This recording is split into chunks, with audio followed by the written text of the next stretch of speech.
Hi everyone, Laszlo Montgomery again, another China History podcast, our second in a series covering the history of Hong Kong. Today we're going to get into all the interesting things going on around South China that later culminated in the Opium War, or the First Anglo-Chinese War. Everything I mentioned in the last episode, well, that part of Hong Kong's history has sort of been shunted aside for the part that we'll begin looking at today.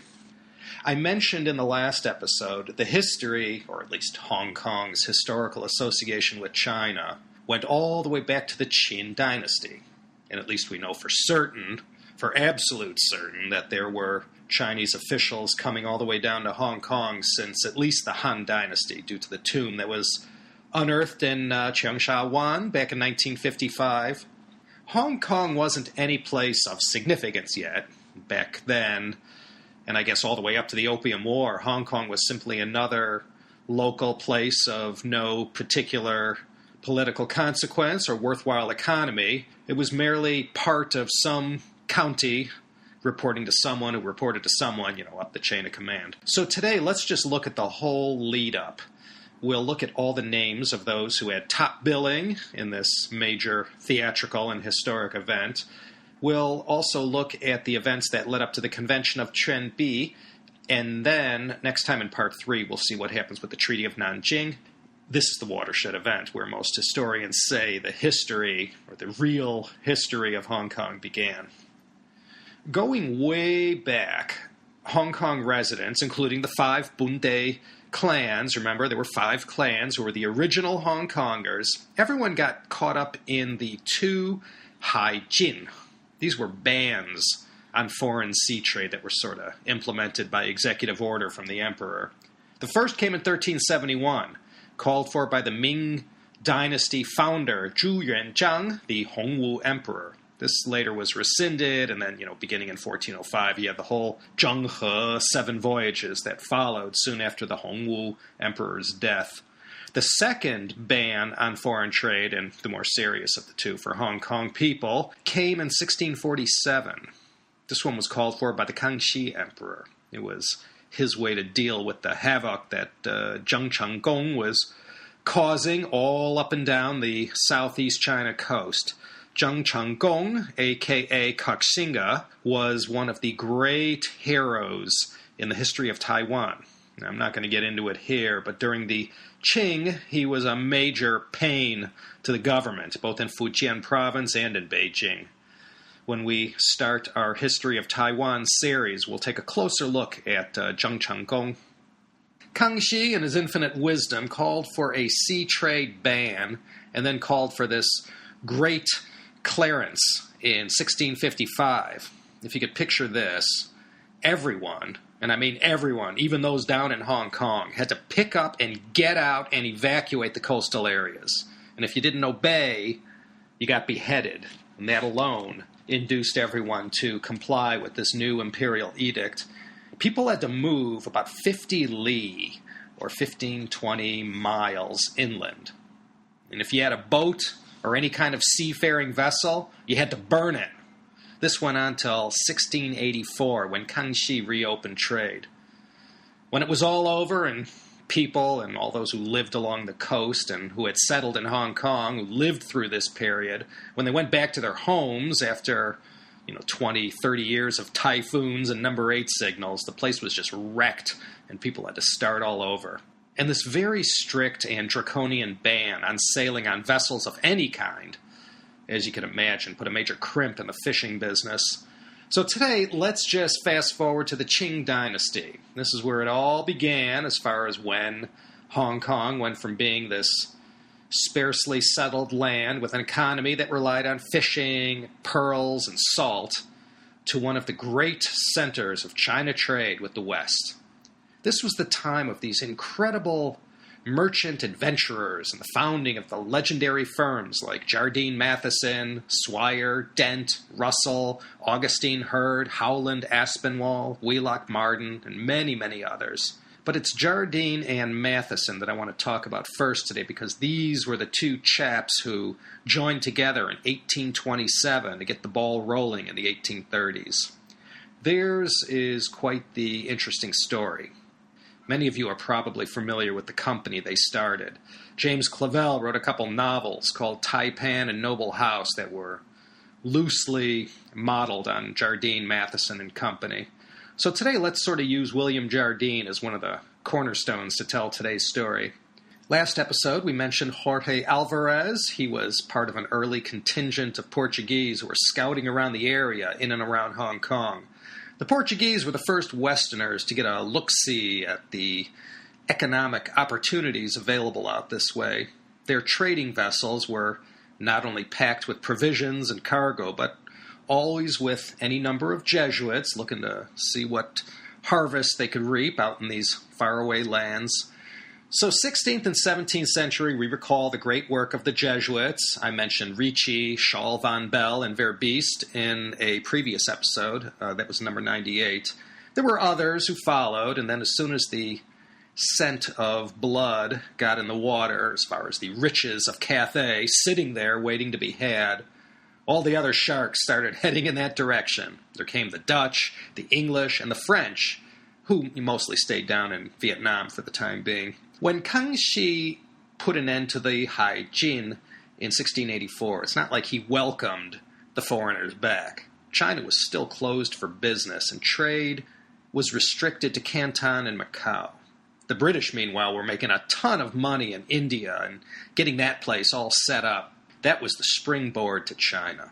It was the success in carrying out commerce in India since the Battle of Plassey in 1757 and the men of steel who grew out of that world that facilitated the whole Opium War and everything that would later follow with Hong Kong. So here was the problem. It was called the Canton System. It had been developed between 1685 and 1752. Western traders made some efforts to do some direct trade with China via Ningbo and Xiamen. But if you wanted to do business with China, beginning around 1757, you had to work within this Canton System. It was corrupt, arbitrary, and quite an inefficient monopoly. The Qianlong Emperor was the first to command that all foreign trade had to go through this Canton System. Despite all the drawbacks, though, it was still a most profitable business for these foreign traders.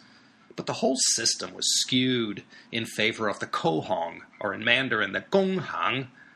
These were the 13 Chinese merchants, or Hongs. I don't know how much money they had to pay to get this concession, but being a member of the Kohong was, if you played your cards right, like a diamond mine on top of a gold mine.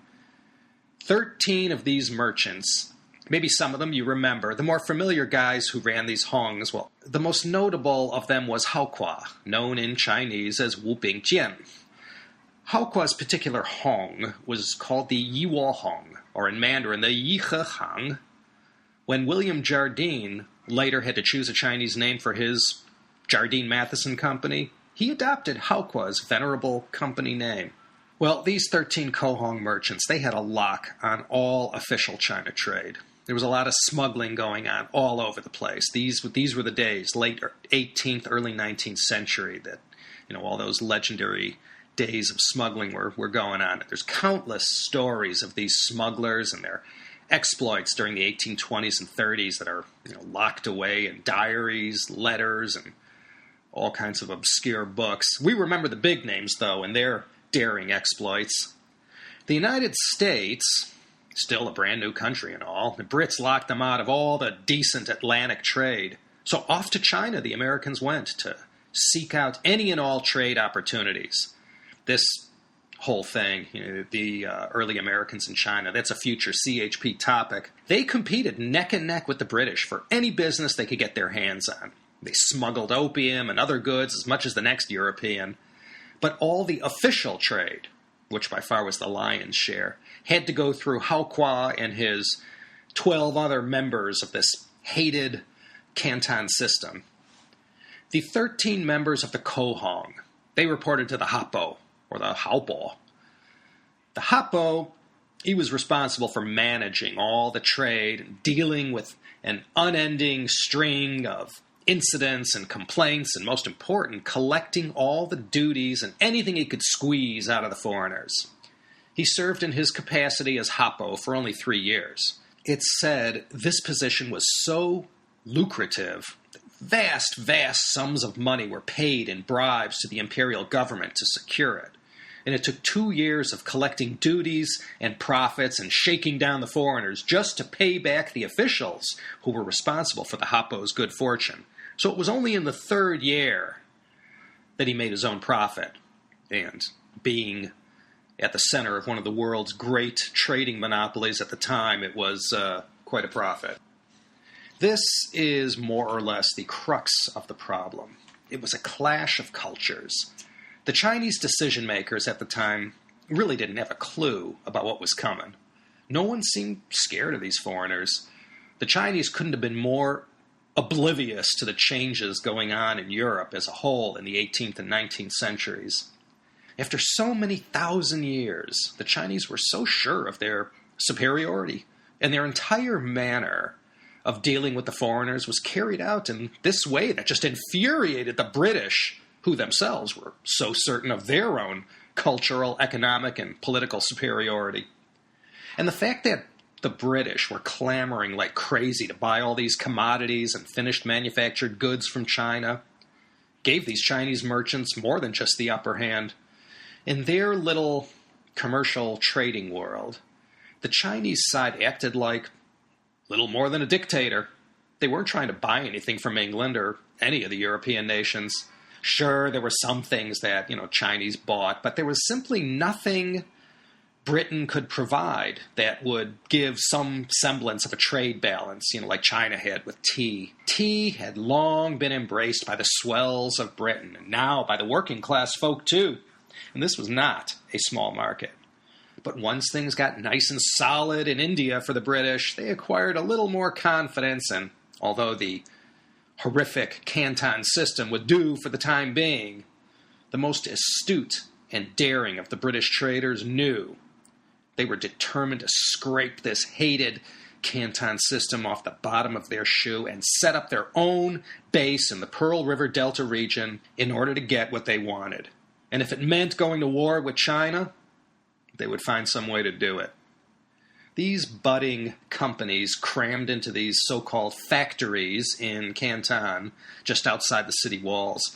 These were the only places open to the foreigners. And when I say foreigners, I mean foreign men. No Western women were allowed in any shape or form.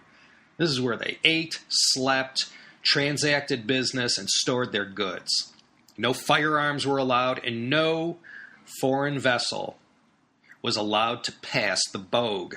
The Bogue was the name of that narrow channel where the Pearl River dumps out into the South China Sea. This is right near the town of Human. And the way the system worked, there was a 5-month trading season. And once the season ended, the Chinese demanded these foreigners withdraw from Canton and get out of town. They either headed to Portuguese Macau, not the friendliest place for the British, or they sailed to India, or just back home to England. But they had to evacuate Canton. Another problem was that since there was no official government-to-government relations between China and Britain or the U.S., all the diplomacy, if you want to call it that, was commercial in nature. And these merchants were hardly suited to be skilled diplomats. They were a rowdy bunch who were only interested in making money and trying to get around any kind of restriction or regulation that got in the way of themselves and making a huge profit off their trading endeavors. Well, backed up by all the benefits yielded so far by the Industrial Revolution, Britain was in a unique position in the 1830s to be able to project military power from a great distance. Whether they would be able to project such power from London all the way to Guangzhou and beyond remained to be seen. They had made fast work of Napoleon, and they seemed to have India under control. Now they were itching to test the mettle of the Qing Dynasty emperor and his military might. Let's sort of pick up right after the end of the East India Company, after they lost their monopoly in 1834, and when, out of financial necessity, the East India Company began selling licenses to smaller traders. This is when things were totally up for grabs. During this transitional period of post-EIC deregulation and rewriting of the laws, anybody could basically do anything. You had no holds barred trading and smuggling in the South China Sea. They couldn't have been happier after the EIC lost their monopoly. Now, with those guys out of the way, the only thing prohibiting the kind of trade they were aiming for were the Chinese themselves. The merchant princes like Jardine, Matheson, Dent, Russell all began scheming how to get around the China authorities as well. They had one single aim: to bust China wide open and freely trade throughout the country. By now, in the 1830s, the customs revenue that the British Crown was collecting from the China traders was between 15 to 20% of everything the exchequer took in. These traders were critical to the country's annual financial state. And of that, 8% of the revenue came from the one thing the British finally found that China wanted. And this, of course, was that excellent, top-quality opium that came out of British India and Bengal. Introducing opium on a mass scale had been the big game changer for the region. Opium, during the early Qing period, was a pleasure enjoyed only by the rich. But once prices came down to the level where the man on the street could afford it, that's when it became a menace to society. Prior to exporting all this opium from India, all this tea and silk was paid for in silver. But once the British introduced opium, it gave them a favorable trade balance. In fact, it did better than that. It threw things way out of whack in China, and the tables were turned. Now the Chinese were paying silver for the opium, just like the British had been forced to do with tea and silk for all those years. To sort of get the ball rolling, July 25th, 1834, Lord Napier arrived in Canton after a long voyage from England. For lack of any other suitable candidate, it was Napier who was given the title of First Superintendent of Trade. This position had been created to fill the void left by the East India Company, who had always, sort of ran things. But now, as I said, they were no longer a force to be reckoned with.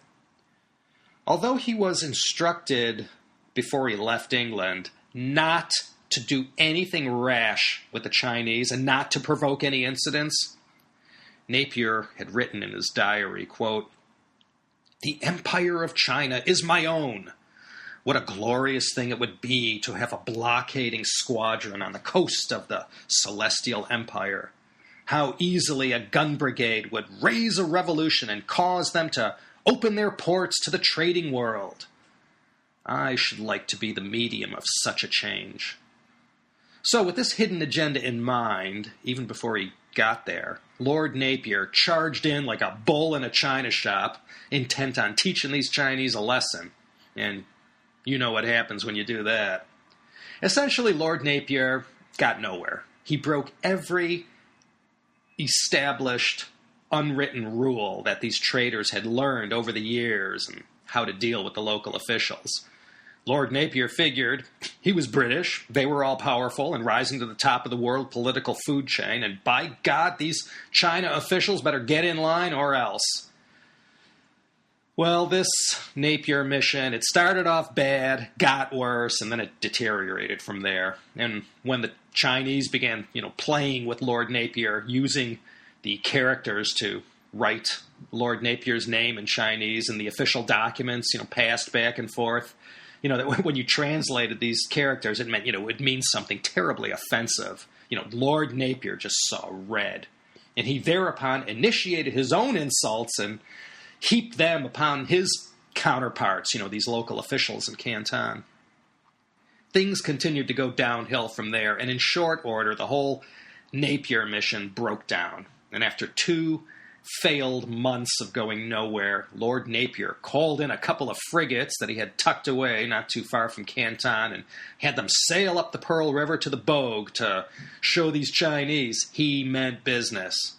But this provocation didn't faze the Chinese forces, and after an exchange of gunfire between Chinese troops based in the forts along the river and the 2 vessels that Lord Napier had called in, It all went south from there for Lord Napier and his ill-fated mission. And to exacerbate matters for himself personally, Lord Napier had contacted malaria and was slowly dying. This was August, September, and the muggy, hot, unbearable summer that the whole Pearl River Delta was famous for. And you know how these guys all dressed back then. So coming straight from London like he did, the fact that Lord Napier wilted so fast isn't so surprising.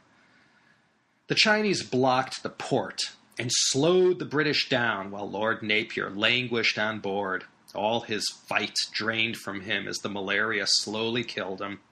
After a couple of weeks of this diplomatic standoff, the British vessels were allowed to sail, and Lord Napier gave orders to head to Macau, and there he died, shortly after making landfall on October 11th, 1834. Napier had written to the Foreign Secretary, Lord Palmerston, quote, 3 or 4 frigates and brigs with a few steady British troops would settle the thing in a space of time inconceivably short. Such an undertaking would be worthy of the greatness and power of England. Well, now with the humiliating demise of Lord Napier, the British had a casus belli. The question in England was whether or not to use this incident to go to war and blast China open in order to create a full-blown system of trade, not to mention a new massive potential market for British goods. William Jardine had sailed back to England, and he used every single ounce of his considerable persuasive powers to bend the ear of the politicians that he kept in his back pocket. His objective was to go to war with China and seize a base of operations from which full, unfettered trade could be carried out without any of the craziness of the Canton System to get in the way. This is where the idea of Hong Kong came about. As the 1830s unfolded and all these foreign traders were scheming how in the heck to get around these Kohong merchants in Canton, it became a period of intense meetings in the Forbidden City with the Daoguang Emperor and his closest advisors. Different factions called for different actions to take against the foreigners. The argument was, well, it was similar to today's argument regarding the American war on drugs. Should we just legalize it and regulate drugs, or use brute force to stamp out the whole trade and go after users and dealers? One faction was strongly calling for the emperor to legalize the opium trade, and in so doing, vast fortunes could be earned for the treasury. Well, we've heard that argument before here in sunny California with the marijuana business. Another faction, and these were the guys who won out in the end, called for the emperor to outlaw the drug trade and round up all the users. And one of the spokesmen for this faction was Lin Zexu. You remember him from the Opium War episode. He's a great hero in China, mainly for having the cojones to stand up to the foreigners. One of the main points of contention was whether they needed a base that they could call their own or not. I mean, the ultimate objective was simply to get rid of the Canton System and to enjoy free trade throughout China. No one was dead set on acquiring any land. I mean, that really meant a whole new set of headaches for the British government, and they weren't too keen on taking that on. Lord Napier, he had his sights set on Hong Kong, until he met his premature demise. The idea of a permanent British base of operations situated on some offshore island, but within close proximity to China, was bandied about. They were all in agreement. The current system in Canton had become too unbearable. That had to go. All were in agreement on this point. After taking stock of the whole situation, the general feeling was that the only way Britain was going to get what it wanted was by force. This meant some sort of naval operation needed to be carried out. The British obtained sovereignty over Singapore in 1824, and already a decade later, the benefits to having this kind of base of operations were immediately felt. And if this base near Canton had a British flag flying over the government house, all the better. The traders could speak with the entirety of the British government backing them up, rather than simply some superintendent of trade who was toothless when it came to enforcing anything or speaking out on behalf of the traders. You know how the British were with their insistence on law and order. Laws which regulated trade and made it free and fair could only be enforced with the might of the British Empire behind it. Therefore, they needed an island of some sort to plant the flag and make it official. In 1838, the Daoguang Emperor empowered Lin Zexu to go down to the south and force these foreigners to get with the program. And as the well-known story goes, Lin Zexu went down to Guangdong province, arriving March 10th, 1839, and on March 18th, he gave an order to all foreigners, everyone, they all had to sign this Opium Bond, which in so many words made the signatories swear never to deal in the opium business again in China. Plus, they had to hand over all their stocks of opium to be destroyed. And to show he meant business, Lin Zexu had everyone placed under a kind of house arrest for 2 months. Everyone was confined to Canton. The one in charge back then was Captain Charles Elliot, R.N., who was first superintendent of British trade. He had served under Lord Napier previously. And from his perch in Macau, Elliot took stock of the situation and told the British merchants to do as the Chinese say, and that, whatever losses there were, the British Crown would, back them up with whatever losses the traders incurred. And this amounted to £2.5 million sterling, of which Her Majesty's government later only ponied up £1,281,211. Captain Elliot did this under duress because, to have argued with Lin Zexu at a time when Lin had the home field advantage, so to speak, would have been suicidal. So, 20,291 chests of opium were handed over, and Lin Zexu had his big bake sale in Human, where all this opium was destroyed.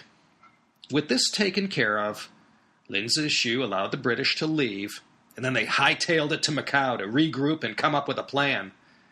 Lin continued to keep up the pressure and used his influence to exert pressure on the British that were holed up in Macau.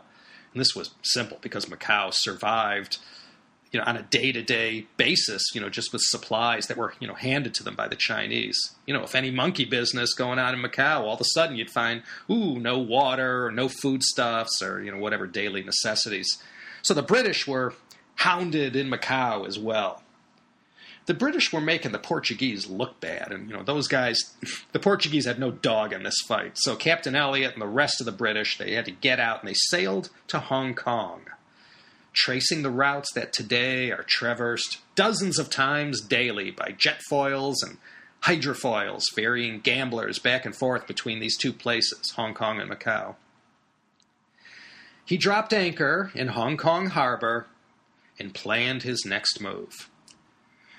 They docked in Kowloon, and several of the British sailors, they set out for a little fun and adventure, much the same as many other a naval or merchant sailor has done for over 200 years since. They went ashore, and they got all liquored up in Jimsajoy, and wouldn't you know it, one of the sailors shot and killed a local, Mr. Lin Wei Hai. And then all hell broke loose. Lin Zexu wanted reparations, and for the offender, whoever he was, to be handed over for some quick justice, Chinese style. Well, with no rule book to go manage the resolution of the incident, Elliot tried his best to handle this Kowloon Incident of July 7th, 1839, Ringo's birthday. The Chinese attacked the British vessels using the old tried and true method of fireboats, a trick that was used most effectively by Liu Bei and, against Cao Cao at the Battle of Chuenpi. So with this act, open warfare had begun. So the debate went on in London about how to deal with matters at hand in Canton. Jardine and the other merchant princes all worked hard to lobby their MPs to do something to ameliorate the whole trading system. The present system was totally unacceptable and, in a way, highly insulting to the high esteem that the British held themselves. This was hotly debated, and there was a lot of vociferous opposition to the opium trade, especially by the religious community. However, thanks to all the heavy-handedness and terror meted out against so many missionaries, the opposition of the religious community against open hostilities against China were somewhat muted. William Jardine and the other merchants in Canton all petitioned the government in London and argued that had Lord Napier had some firepower to back him up, he wouldn't have gone down in flames like he did. They requested someone to come out who carried plenipotentiary powers, someone that walked loudly and carried a big stick, and who could walk in and demand reparations for the losses incurred when Lin Zexu destroyed the opium. For the rest of the 1830s, this whole matter of how to handle this matter of China trade was very hotly debated in Parliament. Lin Zexu's justifiable actions taken against the British were all that Jardine and the other merchants needed. It was a gift from the gods. Now they were able to easily go to their MPs and to the Foreign Secretary, Lord Palmerston, and say, see, look what they've done now. We got to take action. Lord Palmerston fired off a diplomatic letter to the Emperor, and in so many words said that, the present arrangement is no longer acceptable to the British side, and they wanted some small, insignificant island somewhere close by, of which there were hundreds to choose from, where British subjects could carry out their trade unmolested and free from the potential violence that had just recently happened. Now again, the cessation of an island was negotiable. After all, the objective was free trade, not to seize land from China. Elliot and his cousin, Rear Admiral George Elliot, were made plenipotentiaries, and they went in and did their thing. June 1840, they sailed out of Macau. First, they blockaded Canton, and then they blockaded the port of Zhoushan off the coast of Ningbo. They weren't there to fight a war. They simply wanted to show they meant business and to deliver a copy of Palmerstons Letter to the local authorities who would, send it up the chain of command to the emperor, in theory. With the British getting too close for comfort, the Chinese sent in their negotiator to sit down and discuss matters in Canton. So they went back down south and assembled in Canton to hash things out. This was around August 1840. Captain Elliot was now the sole plenipotentiary in charge of the negotiations. To say they were torturous was an understatement. Elliot knew in 10 seconds flat that he was just spinning his wheels trying to negotiate equitable terms. By January 1841, everything had just fallen apart, and this is when things got serious. Captain Elliot led his small body of troops to seize and occupy the Chinese forts along the Bogue near Humen. And once this was successfully carried out, the Chinese huddled together and after weighing all their options, resigned themselves to the inevitable. This whole diplomatic mess was ultimately mopped up, and the British were allowed to keep trading from Canton as long as they didn't deal in opium. Those who refused, they couldn't trade. Well, Elliot did his best to enforce the ban. Actually, he himself was not a supporter of the opium trade and found it as odious as the next reasonable man. Elliot was the one who negotiated the treaty called the Convention of Chuenpi, or the Chuenpi Caoyue of January 20th, 1841. This is the deal where the British got Hong Kong, in theory. The document was simple in what it stated, which was, point 1, the cessation of the island and harbor of Hong Kong to the British Crown. All just charges and duties to the empire upon the commerce carrying on there to be paid as if the trade were conducted at Whampoa. Whampoa, or Huangpu, was the port of Canton. An indemnity to the British government of $6 million, $1 million payable at once, and the remainder in equal annual installments, ending in 1846. Point 3, direct official intercourse between the countries upon equal footing. Point 4, the trade of the port of Canton to be opened within 10 days after the Chinese New Year, and to be carried on at Whampoa until further arrangements could be worked out at the new settlement. The British traders couldn't have been happier.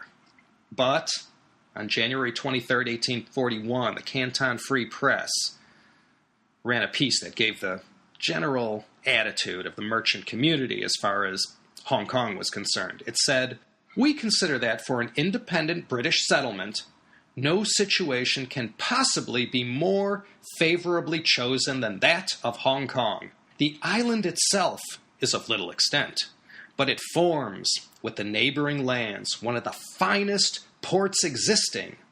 Hong Kong would, we doubt not, in a very short time, become a place of very considerable trade, were its possession by the British not clogged with the condition that the same duties at Whampoa are to be paid there, which, in our estimation, destroys at once all the benefits that might be expected to trade there." So you see, there was mixed reactions to this Chuenpi Caoyue.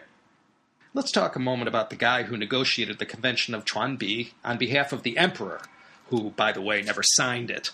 This man's name was Qi Shan. Who was he? Well, when Lin Zexu went down and burned all the opium down in Humen near Canton, it had some unintended blowback, namely a huge hit to the Qing imperial treasury. So Lin Zexu, he had to take the heat for that, and he ended up being exiled all the way out to Xinjiang. He was rehabilitated a few years later, and today, of course, he's immortalized as an official of great virtue and courage. And as far as the Chinese from history who stood up to the West, he is one of their poster boys. So when he got exiled, Qi Shan became his successor as Governor General of Guangdong and Guangxi. He, too, got into a spot of trouble when he negotiated this Convention of Chuenpi. Like Lin Zexu, he took some heat from the emperor, but later on he was also rehabilitated. And then in 1854, he died on the battlefield fighting the Taiping rebels. The history books also refer to Qi Shan as Qi Shan, Keshan. Now, I'm going to leave everyone hanging and stick the bookmark in right here. We all know this Convention of Chuenpi was not signed and was thoroughly dissed on both sides. Qi Shan never signed it, but the fact that he was cornered like he was, in the eyes of the Qing imperial court, made them look bad. So Qi Shan had been hauled back to Beijing in chains, and then a new guy was sent down to deal with this problem. And what happens next? Well, we'll look at that next time in Part 3. We'll continue on with the events that led up to the Treaty of Nanjing and all the exciting stuff that happened next. Should be a barn burner, so make sure to tune in. That's all I got for this time. I hope you enjoyed that, as Sir Bob Packett always says. This is Laszlo Montgomery signing off from, yes, Canton, the scene of the crime. I'm actually here on some secret China History Podcast business. I'll be in Guangzhou for the next few days, and then off to Ningbo for some company function, and then I have some speaking engagement and a little historical sightseeing in Hangzhou, followed by a few days of well-deserved R&R in Shanghai. I'm back in LA on November 4th, and I hope to start on Part 3 of this Hong Kong history series. Thanks to listener Craig, who filled me in on a couple inaccuracies from last week's episode. The Cretaceous period I mentioned last time actually ran between 145.5 to 65.5 million years ago. Not 50 to 80 million years ago, like I said, erroneously. Also, regarding the last ice age, this last ice age wasn't the one that was responsible for carving out that Hong Kong landscape. The glaciers didn't make it as far south as Hong Kong during this particular period. So thanks, Craig, and everyone else who from time to time let me know when something isn't quite right.